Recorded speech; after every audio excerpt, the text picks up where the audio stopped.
안녕하세요. 아난다 인요가의 아난다입니다. 이번 영상에서는 요가와는 상관없어 보이는 책을 읽어보려고 하는데요. 책 제목은 숲에게 길을 묻다. 부제는 나고 살고 이루고 죽는 존재의 발견이라고 쓰여 있어요. 제가 요가와 상관없어 보이는 책이라고 소개를 드렸는데요. 그런데 실은 어쩌면 요가와 근본적인 관계를 맺고 있는 책일지도 모르겠어요. 사실은 저는 그렇게 생각하고 이 책을 골랐어요. 요가는 내 안에 있는 근원의 힘에게로 돌아가는 과정이라고 저는 이해하고 있거든요. 근원의 힘이라는 게 도대체 뭘까요? 여러 가지 설명이 있겠지만 저는 자연의 섭리라고 이해하고 있어요. 자연의 섭리도 너무 큰 단어라 피부에 와닿지 않을 수 있는데요. 그럴 때 이 책은 숲에서 만나는 여러 가지 생명체들과 인간도 포함되겠죠. 숲 생명체들의 목소리를 빌어서 그 자연의 섭리가 우리 삶에 어떻게 작용하는지를 너무나 그 아름답게 설명해 주고 있는 책이라고 느껴지더라고요. 그래서 천천히 함께 읽으면서 우리가 좋은 삶을 살기 위해서는 알면 너무나 좋은 그 자연의 섭리를 소화해 보는 시간을 가지려고 해요. 오늘은 그 첫 시간. 이 책의 저자 소개를 잠깐 읽어볼 거고요. 그리고 서문을 이어서 읽어보도록 하겠습니다. 저자는 여기 백오 김용규라고 써 있어요. 사람들에게 숲의 철학자로 불린다. 숲을 스승으로 섬기며 글쓰기, 교육, 강연을 주로 한다. 하면서도 스스로는 농부라는 직업에 충실할 나를 그리워하고 있다. 충북 괴산에 여우숲 공간을 연 설립자이자 그곳에 세운 숲학교 오래된 미래의 교장이고 자연스러운 삶 연구소의 대표이다.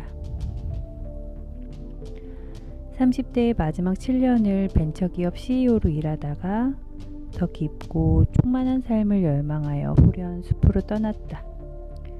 그 숲에 백오산방이라 이름 지은 오두막을 짓고 다락방에서 이 책을 썼다. 풀 한 폭이 나무 한 그루와의 연결을 회복해가는 기쁨을 오롯이 책에 담았다. 숲의 가르침을 통해 자신을 사랑하고 마침내 진정 타자를 사랑할 수 있는 힘을 회복해가는 과정을 사람들과 나누고 싶었다.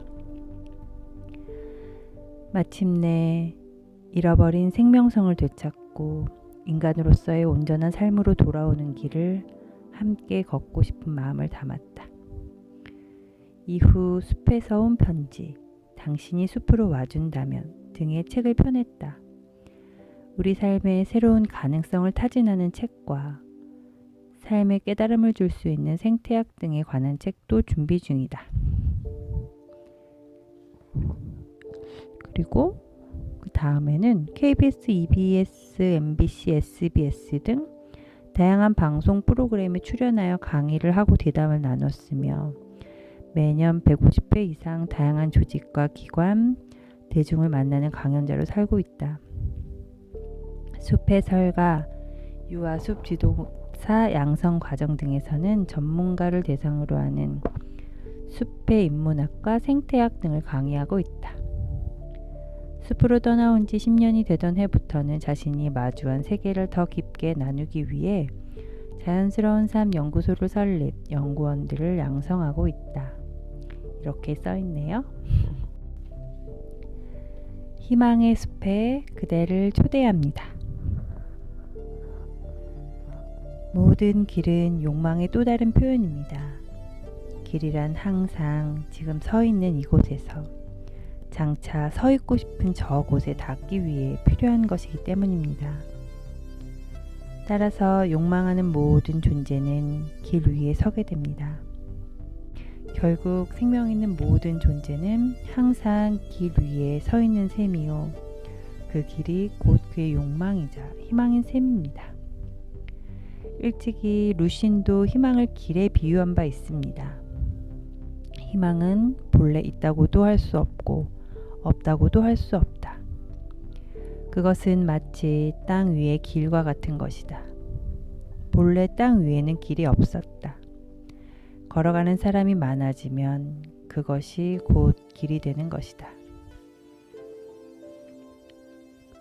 우리는 한동안 아주 많은 사람들이 걷는 길을 의심 없이 걸어왔습니다. 그리고 다른 사람보다 먼저 그 길을 더 빨리, 더 멀리 걷기만 한다면 우리의 삶이 훌륭해질 거라고 믿었습니다. 신자유주의가 지향해온 이 길을 많은 사람들이 의심 없이 걸었습니다. 그렇기에 우리는 그 길이 곧 희망일 것이라고 믿었습니다. 그러나 그 길은 이제 더 이상 희망이 되지 못하는 길로 판명되었습니다. 사상 최대의 금융위기와 경기 침체, 사상 최고의 가계부채와 사교육비, 사상 최악의 범죄율과 빈부격차, 그리고 이혼율. 절망의 기록들이 연일 경신되고 있습니다. 두려운 것은 이 삭막한 현상의 희생자 명단에 내가 포함될 수 있다는 것입니다. 루시는 많은 사람이 걸어가는 곳이 길이 된다 했지만 그 길이 반드시 내게도 희망일 수는 없습니다. 그 길이 내게 더 이상 희망일 수 없을 때 그 길은 죽은 길이 되고 절망이 됩니다. 한때 희망이라고 믿었던 길 위에서 우리는 지금 절망의 벽을 마주하고 있습니다. 나도 한때 걷던 길 위에서 그런 곤란함과 대면한 적이 있습니다. 30대 중반에 나는 작은 벤처기업의 CEO가 되었습니다. 그것은 내가 직전까지 근무하던 회사가 설립해준 모험기업이었습니다. 당시 한국 사회는 벤처붐이 뜨거웠습니다. IMF 시대의 그늘과 절망이 온 사회를 뒤덮었던 때입니다. 이 국가적 위기를 정부는 벤처기업이 불태우는 모험의 힘으로 돌파하고자 했습니다. 많은 자본가 기업이 벤처기업을 인큐베이팅하여 내보내던 시절입니다. 나는 그런 시대적 흐름으로부터 수혜를 받아 졸지에 사장 자리를 얻었습니다. 많은 지인들은 내게 희망의 길 위에 섰다고 말했습니다. 그러나 나는 그렇지 않았습니다. 나는 죽어라고 일을 했습니다. 아내와 어린 딸을 외국에 보내놓고 일에만 전념했습니다. 사장으로서의 삶의 외양은 그럴싸했으나 나의 내면은 늘 거북함을 안고 살았습니다. 책임감이 강하던 나는 늘 과도한 스트레스에 시달렸습니다. 또한 겉보기와는 달리 내향성을 지닌 나는 클라이언트와 좋은 관계를 유지하기 위해 업무 외적으로 술자리를 갖고 그들을 접대하는 것이 불편하기 짝이 없었습니다.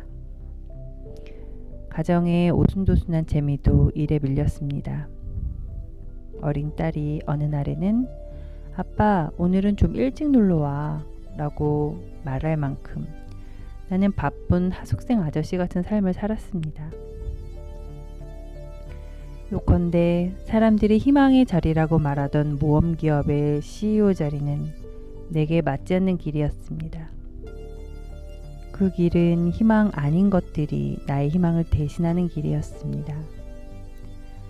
당시 많은 사람들이 합류했고 또 합류하고 싶어 했던 시대적 길의 한 갈래였지만 나는 그 길 위에서 길을 잃었던 것입니다. 참다운 나는 없고 내 삶의 주인이 따로 있는 길이었습니다. 그것은 주주와 직원과 거래처가 규정하는 사회적인 나만이 존재하는 길이었습니다. 조직을 지켜내고 키워내야 한다는 의무감에 짓눌린 그 길은 내게 더 이상 희망일 수 없었습니다.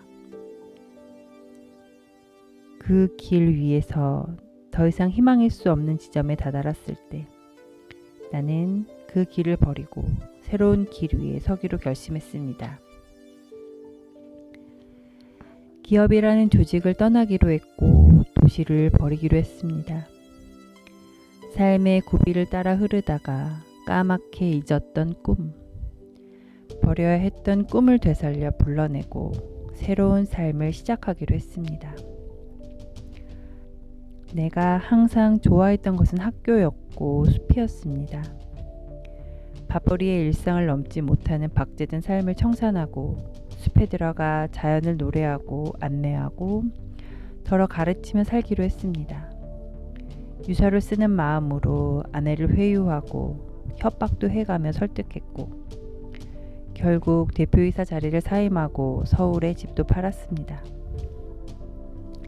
대신 충북 괴산에 산을 장만하고 오두막을 지어 소박한 학교를 열기로 하고 새로운 삶을 시작했습니다.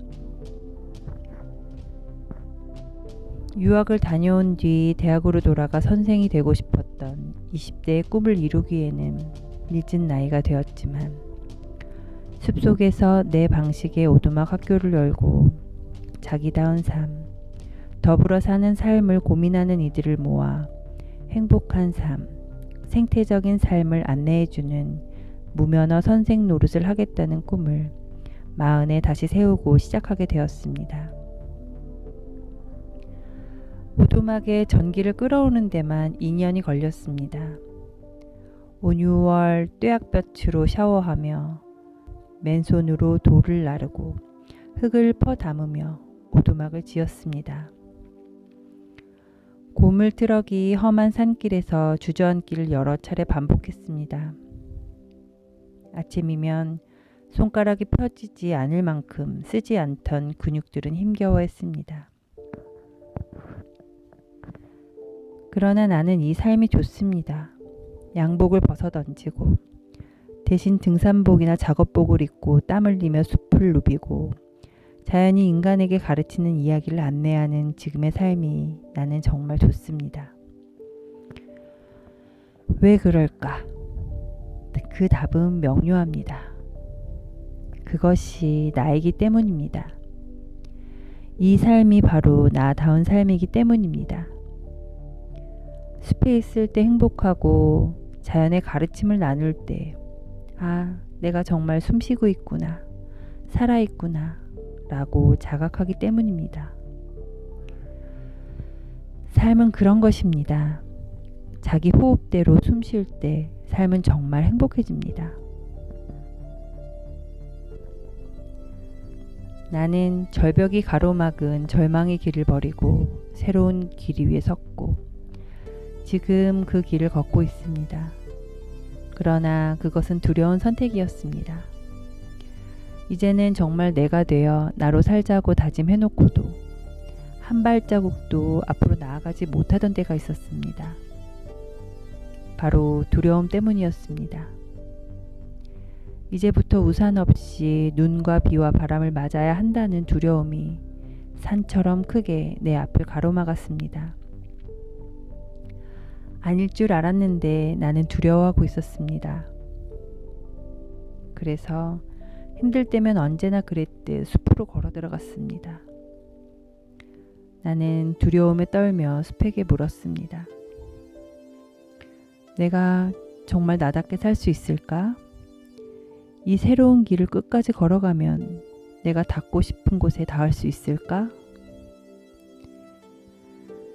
숲은 한동안 대답이 없었습니다. 그러던 어느 날 숲이 내게 말을 걸었습니다. 숲을 보라.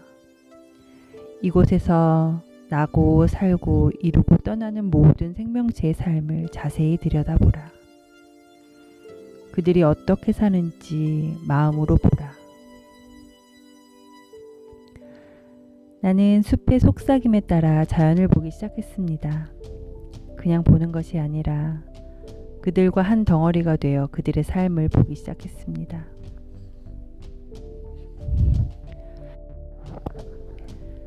그러자 숲은 날마다 저마다 저답게 삶을 시작하고 이어가는 생명체들의 모습을 보여주기 시작했습니다. 나라는 생명에게도 나로서 시작하고 살아갈 힘이 있다고 매일매일 속삭이고 있었습니다. 생명을 보라. 벌과 나비를 만날 수 없다고, 그것이 두렵다고 스스로 먼저 시드는 꽃은 한 송이도 없다. 삶은 나라는 생명에게 깃든 위대한 자기 완결의 힘을 믿는 한 두려움 없이 나아갈 수 있는 것이다. 생명은 모두 자기로 살 힘을 가졌으므로. 지금까지 우리는 대다수의 사람이 걷는 길이 안전한 희망의 길이라 믿으며 걸어왔습니다. 그러나 그 길은 지금 절망스러운 통계들을 보여주며 우리가 품었던 희망을 꺾어놓고 있습니다. 삶이 점점 더 사막과도 같아지는 길이라면 그 길은 절망의 길임에 틀림없습니다. 그 길은 벗어나야 할 길입니다. 벗어날 생각이 없는 그대라면 아직 자신에게 솔직하지 못해서겠지요. 벗어나겠다고 마음먹었지만 그러지 못하는 그대라면 그것은 두려움 때문이겠지요.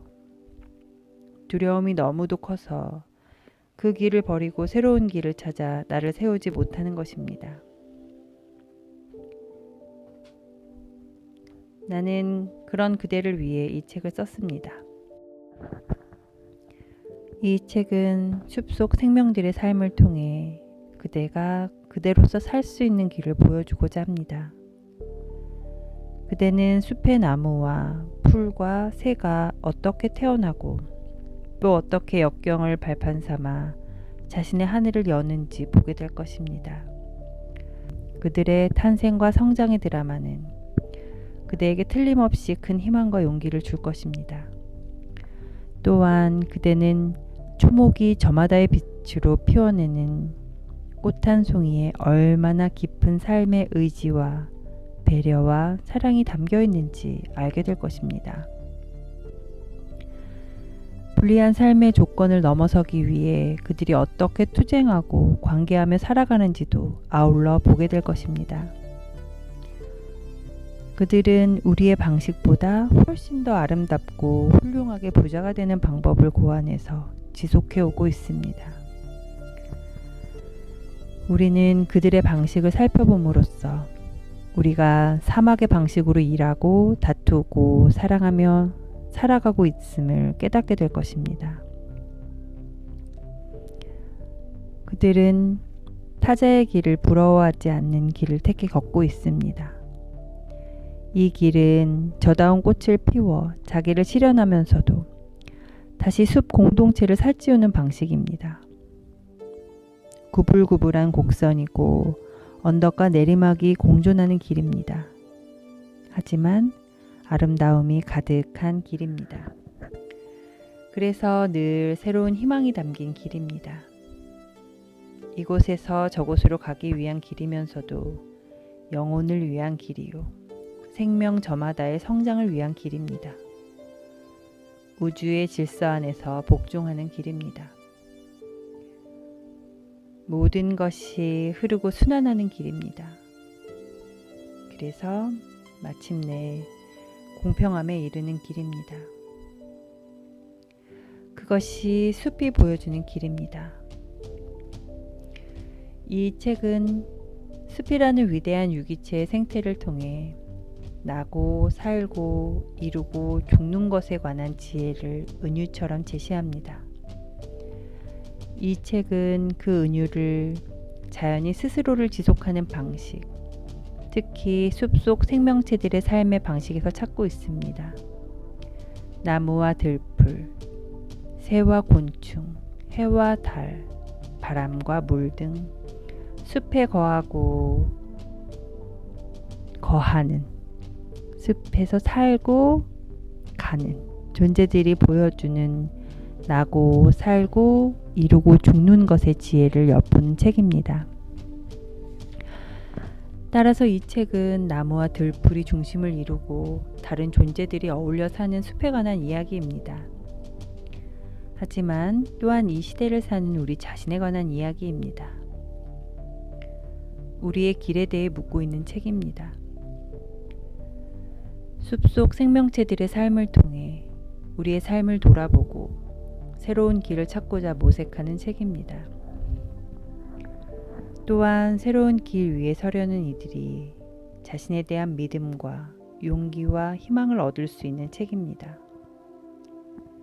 그러니 이 책은 숲에게 길을 묻는 책입니다. 숲에서 엿본 삶과 죽음의 지혜를 우리 인간의 지혜로 삼자고 제안하는 책입니다. 그 지혜를 자기 경영의 전략으로 삼아보자고 권하는 책입니다. 그간 우리는 희망이 아닌 것들로 우리의 희망을 채웠는지도 모릅니다. 숲의 가르침을 전하며 나는 오직 희망인 것들로 그대의 삶이 가득 채워지기를 기도합니다.